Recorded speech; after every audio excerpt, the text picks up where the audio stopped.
Hello and welcome to Downstream, the show about politics, culture, political culture, and where you can get a free BBL. Today I'm very pleased to be with Symeon Brown, author of Get Rich or Lie Trying, Ambition and Deceit in the New Influencer Economy. Symeon, thank you so much for joining me. Thanks for having me. So for our viewers, can you just explain what the difference is between influencer culture and the models of celebrity that came before it? I mean, for me, I guess what the book is about is what it's like to live in an age where the ordinary person can generate attention and effectively monetize that. Celebrity in itself is not new, but before it was quite select. It was something that maybe a few individuals could control. So I can give you a show on mainstream TV, I could put you in a film, and the realms of celebrity was very much limited, or it was quite select. There was a shelf life. But in the age of kind of social media, celebrity is far more accessible. It's far more industrialized. I think the ASA say you only need 30,000 followers to be a celebrity. You have maybe over 20 times that. So you're definitely a celebrity in this day and age. But it's like celebrity now is something which is, it's far more atomized, so it's far more attainable. And within that, it's created a whole new industry, a whole new set of incentives. And the possibilities of that and the disruptive power of that, but also the new spheres of, I guess, exploitation that are part of that is what I was interested in. And the particular, I guess the book in itself is about influencer culture, but really it's about the nature of digital work. Really it's about the state of capitalism. Really it's about an age where the monetization of the self is seen as a way of escaping precarity. And I guess who would make up the new working class strata of this sphere. But it does that in a way the book engages with that in a way which is less academic, and I guess focuses on kind of just the people who are the losers of this system, as opposed to the winners who we usually always hear about when we look at influencer cultures, etc. I mean, I think one of the phrases you use in the book, and it's certainly one that springs to mind for me, thinking about influencer culture, is pyramid scheme. So there are a chosen few at the top, and their job is to sell the things that either they got for free or have been paid to promote to those who wish to ascend to that level of fame, attention, clout, whatever you want to call it. Would that be a fair description of what the economy shape is like? My view is that social media works exactly the same as a pyramid scheme. Even if you think about it in terms of how it is that people grow their followings, the easiest way is largely by just associating with people who have more followers than them. And so there's a hierarchical logic to the way that these platforms work. When they were being designed, the Instagram founder was like, you know what, we don't want to call it friends, we want to call it followers, we want it to have an element of competition, and we want to change the relationship between people and their so-called audience. Facebook initially had friends, this is about followers, it has a particular model. And so the pyramid scheme comparison was a big part of what I look at, not just in terms of, I guess, the people who you could say are evangelists of this new realm of possibilities, and that, anybody can make it to the top of this realm, but also just in the actual logic of these platforms, how they work, how you grow. And the irony of that is that because this logic is so normal now, actually it's been able to reinvent the old pyramid schemes that have been around for over 100 years, and they've resurfaced and they've become, galvanized, you could say, in various spheres. And I guess we see some extent of like NFTs, but even then there's like various realms that I look at in my book, various different economies that have pyramid scheme logics attached to it. So whether it's some of the crypto kind of, some of the crypto guys, even some of the, the work from home and the various different forms that these companies have various different hats that these companies wear. A pyramid scheme is basically just what this realm is built on right now.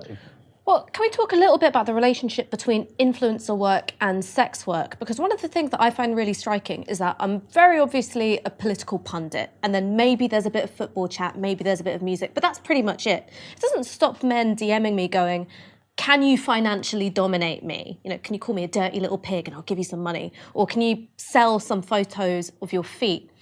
And when I was thinking about it at first, I was like, oh my God, you disgusting pervert. And then I realized actually, it's not an unreasonable expectation on their part, because there is no longer, or maybe there's never been, this neat dividing line between sex work and public-facing work. What influencing has done is really collapse that distinction. So maybe could you just talk a bit about the relationship between Instagram, OnlyFans, influencing and sex work?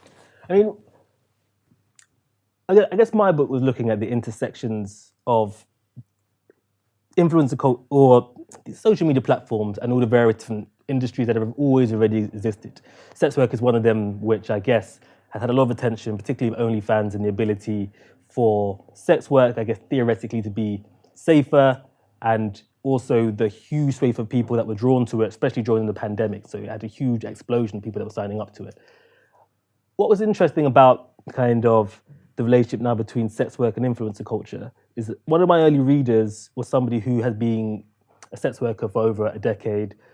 She'd built up an interesting kind of following online, a huge kind of following online of people who subscribed to her content but also just followed her. She had never seen herself as an influencer. As far as she was concerned, she created content, sexual content. She wasn't interested in being a celebrity. It wasn't a stepping stone into that realm.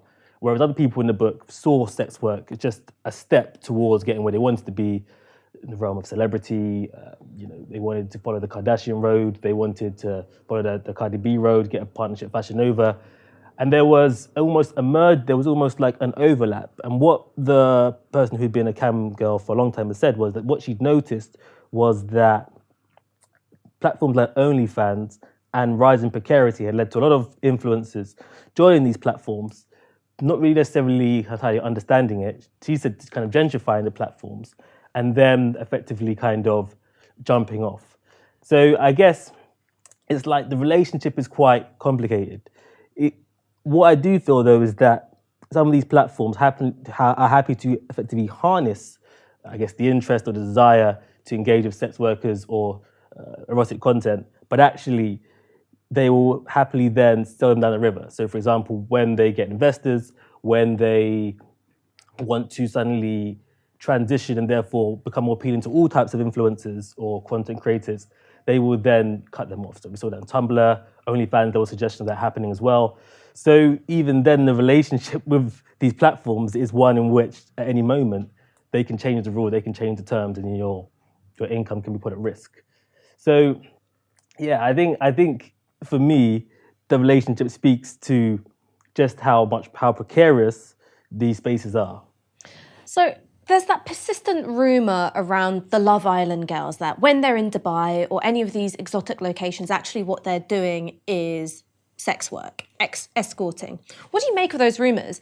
Is that just a way to demean women by using the stigma that's been associated with sex work, or is there some truth in it, and that is the sort of side of influencing that we don't get to see? I mean, I can't comment on those rumours. I don't engage with those rumours. I'm not getting sued, not today. I wouldn't want to comment. I don't look at any of those rumours. The only thing that in my book, which I would say was kind of mostly pure journalism. So it's not essays, it's not polemic. Fundamentally, it's going out and listening to people and talking to them, telling their stories of trying to make it in this realm, trying to make it in this world. And what I did was I spoke to people who were trying to make it as influencers, who aspired to be on Love Island, who aspired to be, who aspired to rise to the top of, this ecosystem, and then they had been caught up in sex work. It wasn't where they wanted to be. It wasn't what they wanted to do. In some cases, they didn't even recognize it as sex work, or they were, I guess, even though they're actively participating in it, they also, in some cases, delegitimized it, which was interesting to me. And one of my early readers, who was a sex worker, said that was something she felt uncomfortable with. The fact that it had drawn people into it because they saw it as a stepping stone, also a way of generating income, whilst also looking down on it and people who were only doing it as a form of income. So for me, that was the thing that I was looking at, as opposed to the rumors of which influencer is really in Dubai because they've got a sponsor.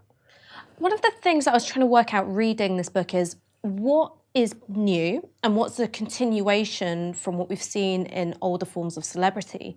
And in one of the early interviews with one of the women who had cosmetic surgery, she talked about it as investing in herself. And I'm trying to work out, is this something which is new in terms of how cosmetic surgery is being marketed to women who, in your words, want to get to the top of the ecosystem? Or is this a repeat of Anna Nicole Smith, seeking out these surgical enhancements in order to then become Anna Nicole Smith? I wouldn't say it's new. What I would say is it's an expansion. And that's the significant thing. The significant thing for me is it's like in Hollywood, and I go to LA, and California itself, which is almost it's the heart of these industries. Not just because that is where Hollywood is and where the hub of the attention economy and where all the big influencers are, but also because that's where they create the apps in San Francisco. So you have this dichotomy between San Francisco and LA, where the faces goes and then where the people behind the faces go.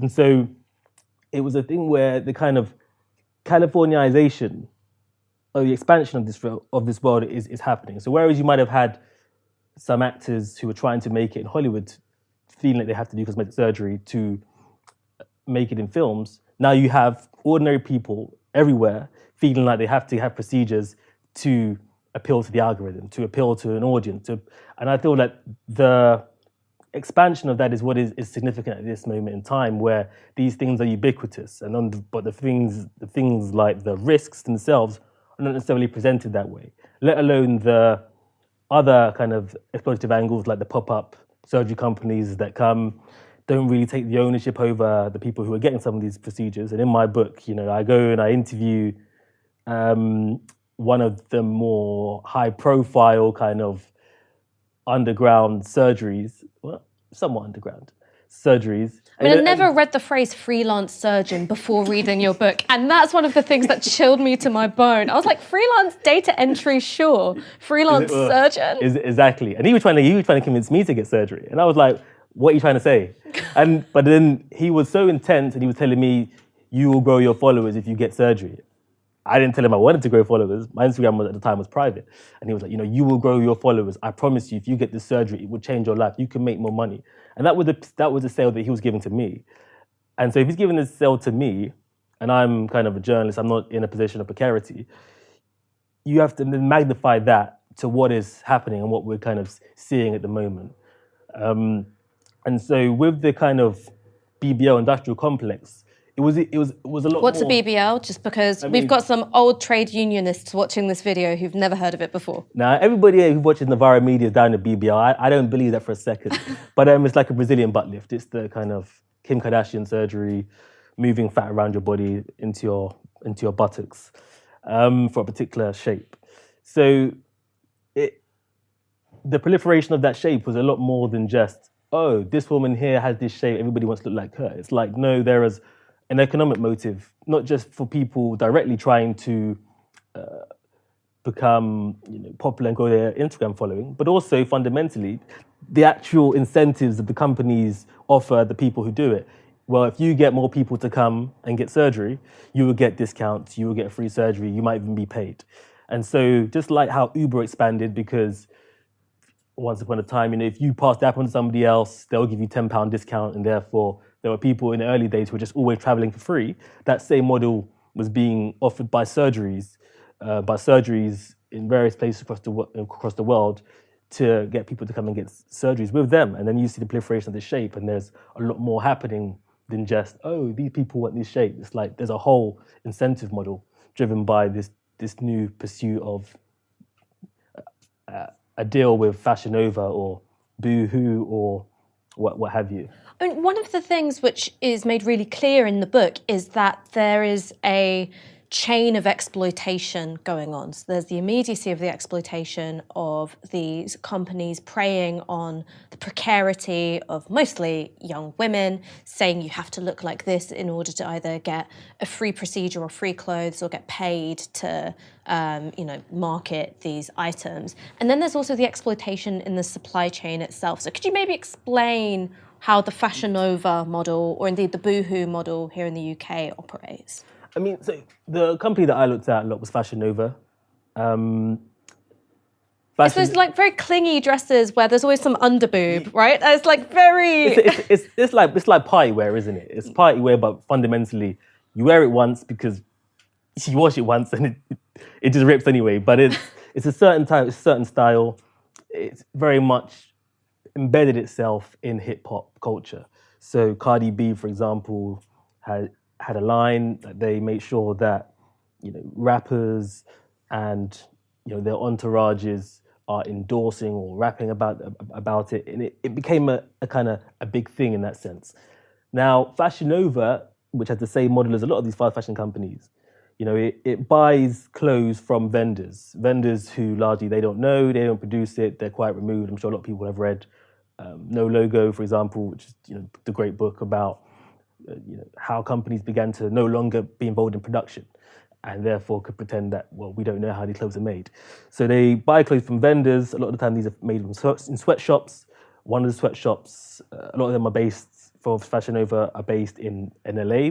Bizarrely, people think that they're just completely in South America or Asia, but actually some of these sweatshops are based in these cities. We have some of them in Leicester.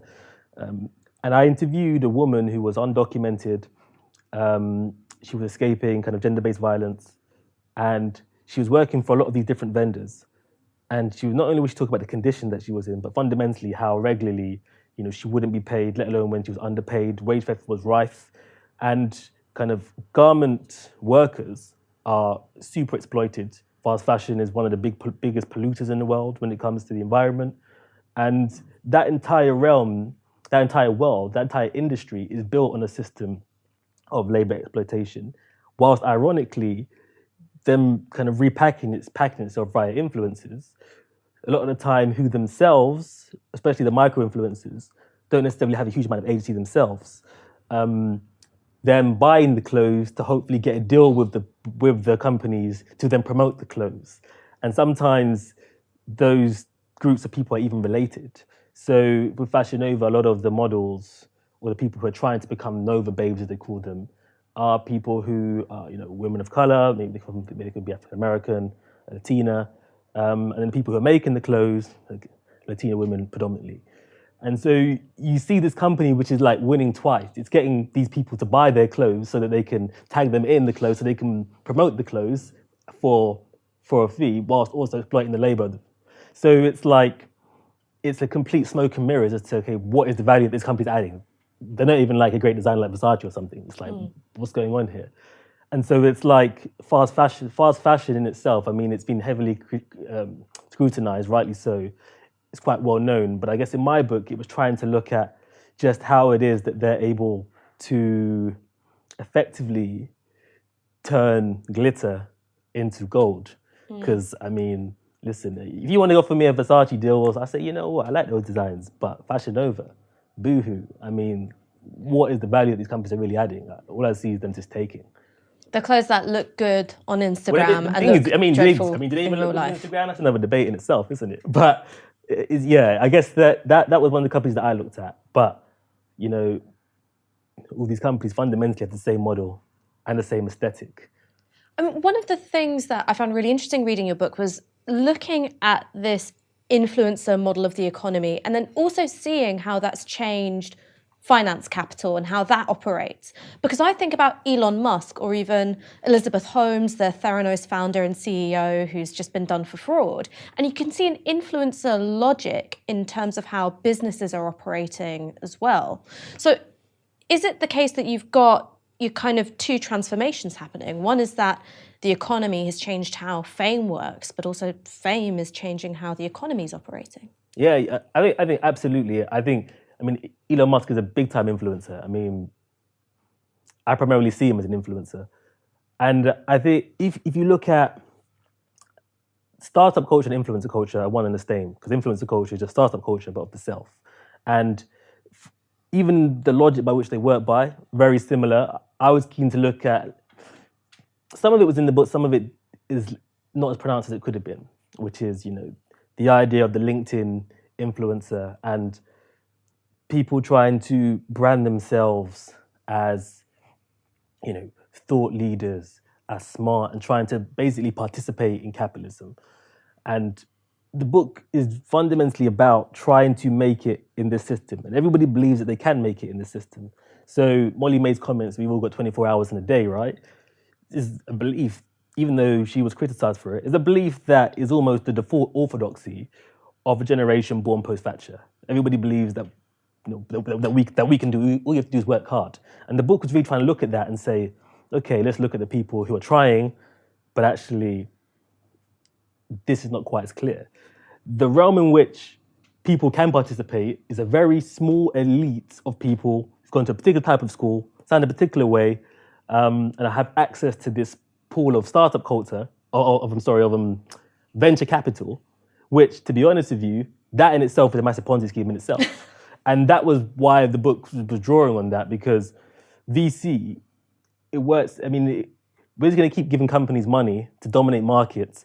They don't even have to return any profit, and we're still going to give them money. Uber, the next round. WeWork. I mean, WeWork is a classic kind of a classic example of a company just literally pumped full of cash and never having to even produce any value, not even a profit, and yet this man is held up as a business guru, and it's like that is working by the logic of a Ponzi scheme to a certain extent. Although obviously for legal purposes, I can't say it's a Ponzi scheme, but the logic is there. You can see, we can see it. And they're not the only one. That's how the entire realm works for an elite group of people who are super tiny, but they're able to participate. They're able to get an investment. They're able to get rich. Everybody else there, if you don't meet those credentials, you're fighting it out for a deal with Fashion Nova, or you're getting drawn into a Forex or NFT Ponzi scheme. And for me, that was where the crossovers are quite interesting.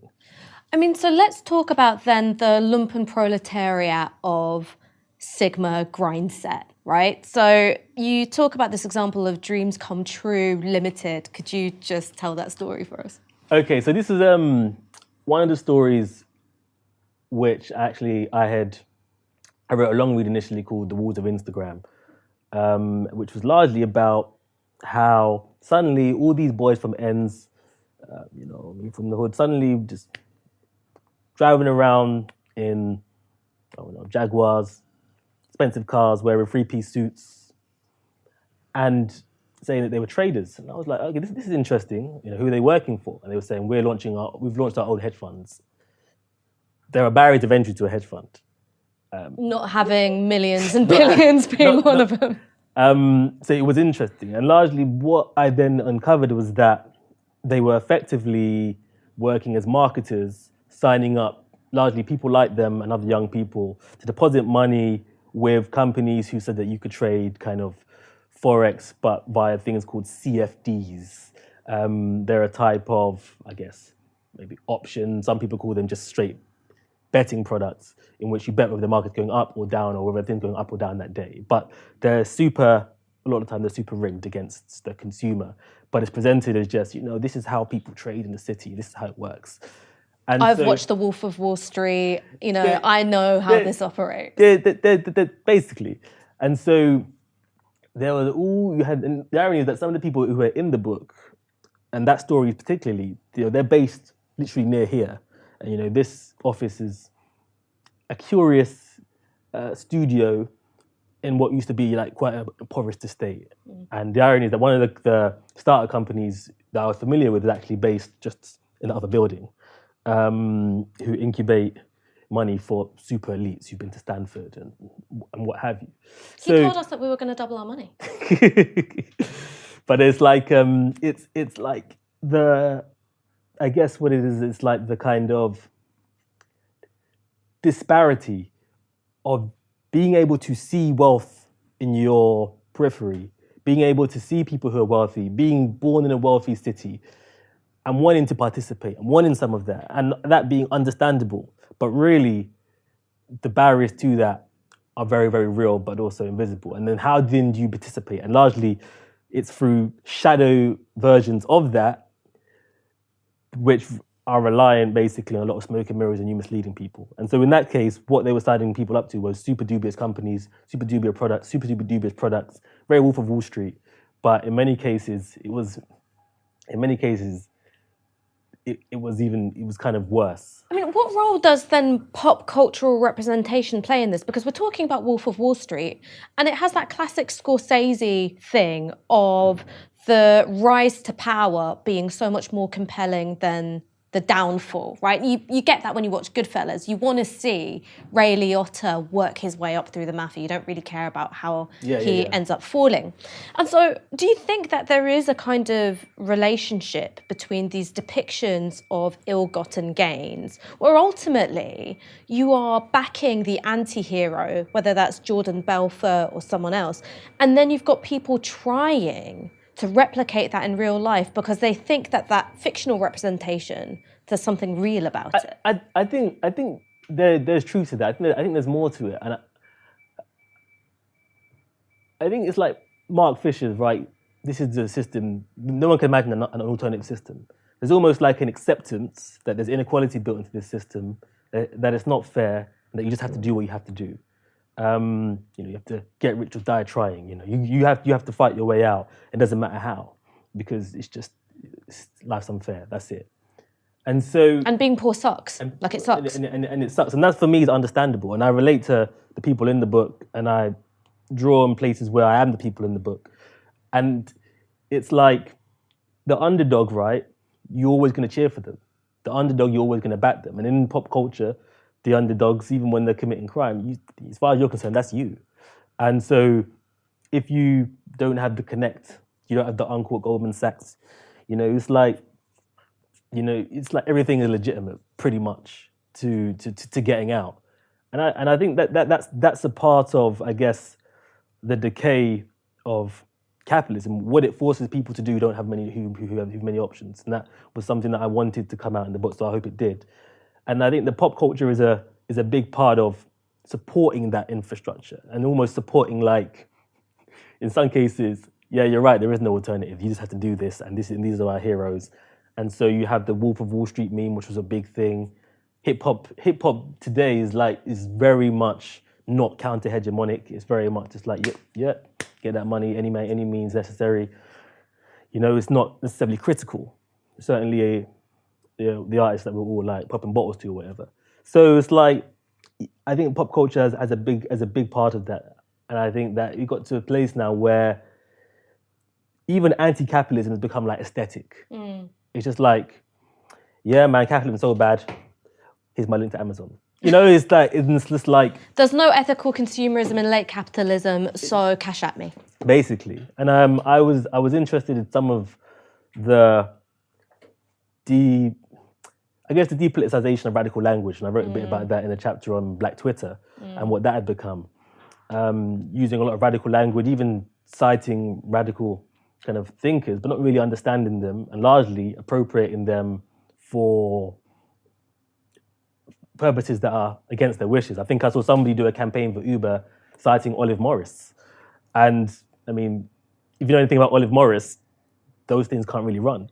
So I guess it's about kind of like, what impact does this have on our political imagination?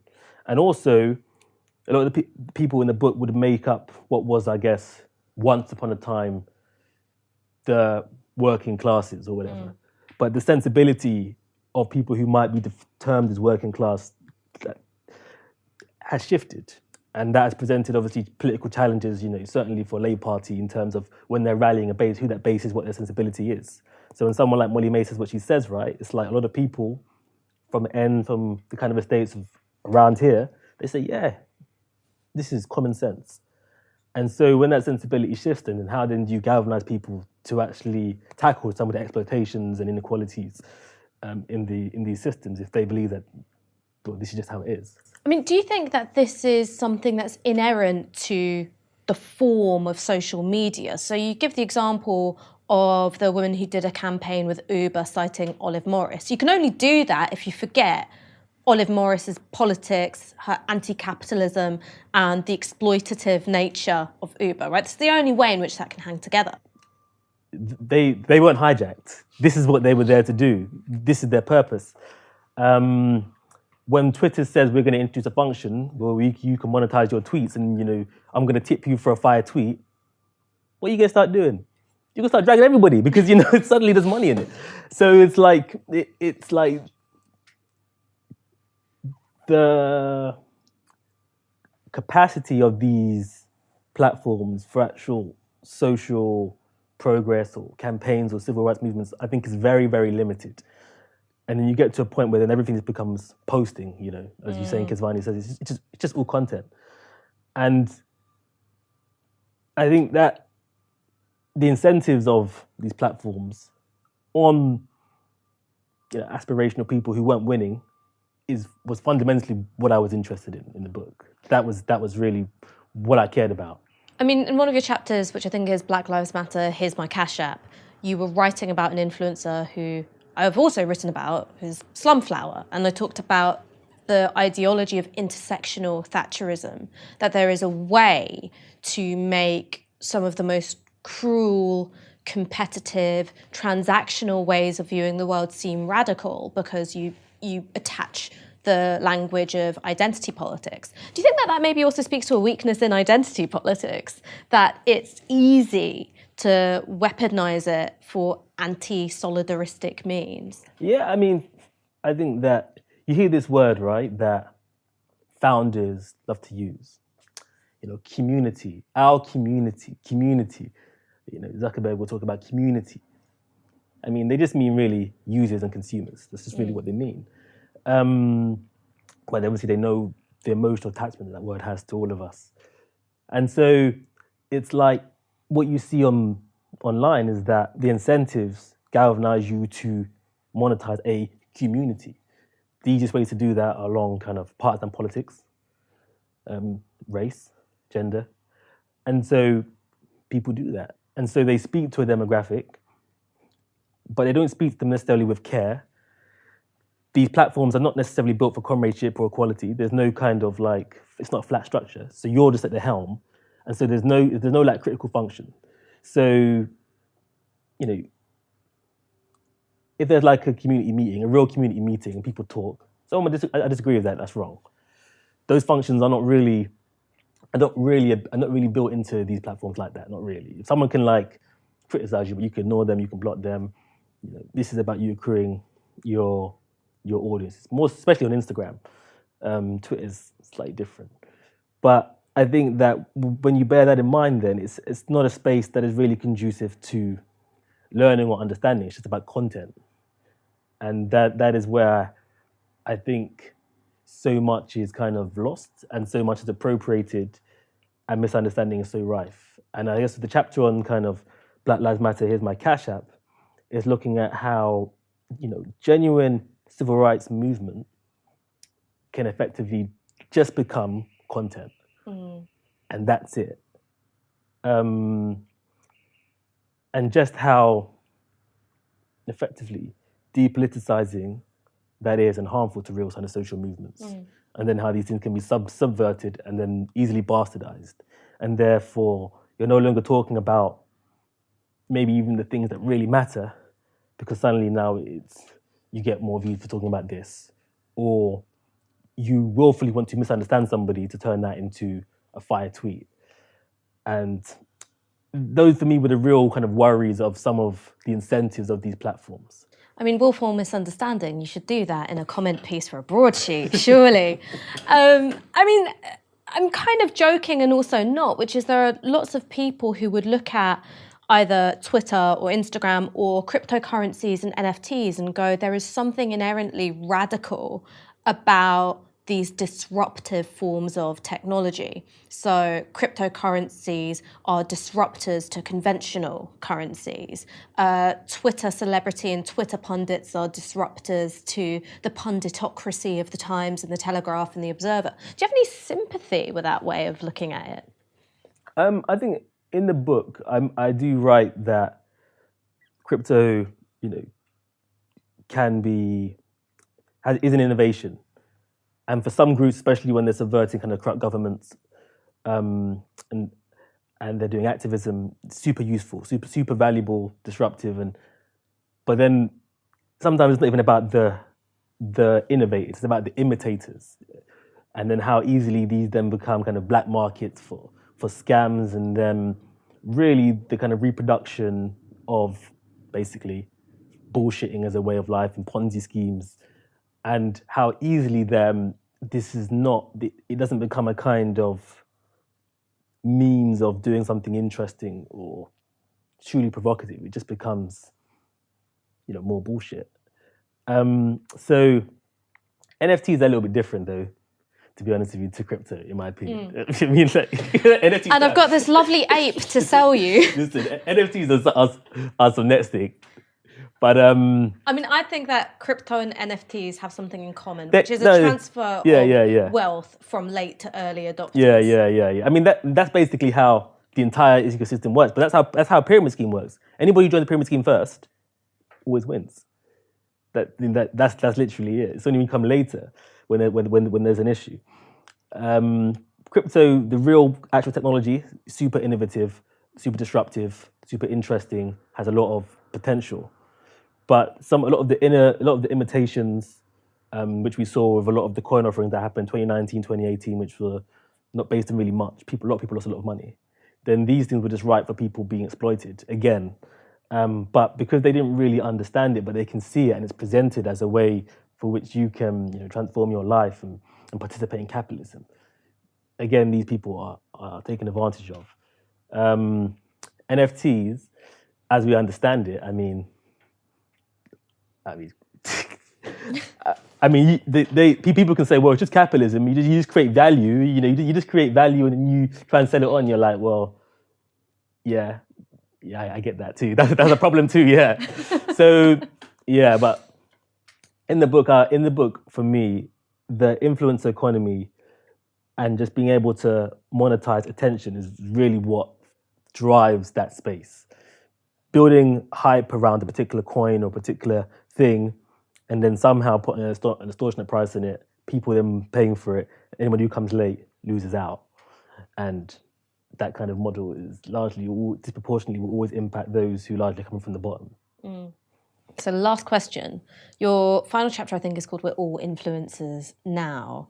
Is there any way out, or did we effectively lock the door behind us the minute we logged on?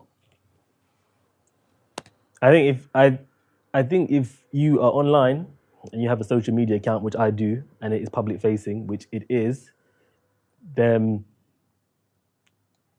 you're in the pyramid. You're in the pyramid. The book is trying to look at the different ways that being in it then changes our behavior or changes the behavior of these characters that I follow, and therefore then saying, okay, hang on, is this kind of what we want? This how you want to participate? Do we want to be able to monetize our tweets, and therefore what happens next? Do we want to have a space that is where our social life and our economic life are one and the same, where you have to monetize your personal relationships? What are the costs of monetizing the self? These are the ways that you can be empowered at the top, but what about at the bottom? What is the question about kind of labor, ownership, the power that we actually have with some of these sites? Novara Media has been shut down on some of these platforms, just gone. It came back, but then, It was a scary 2 hours. It was a scary 2 hours.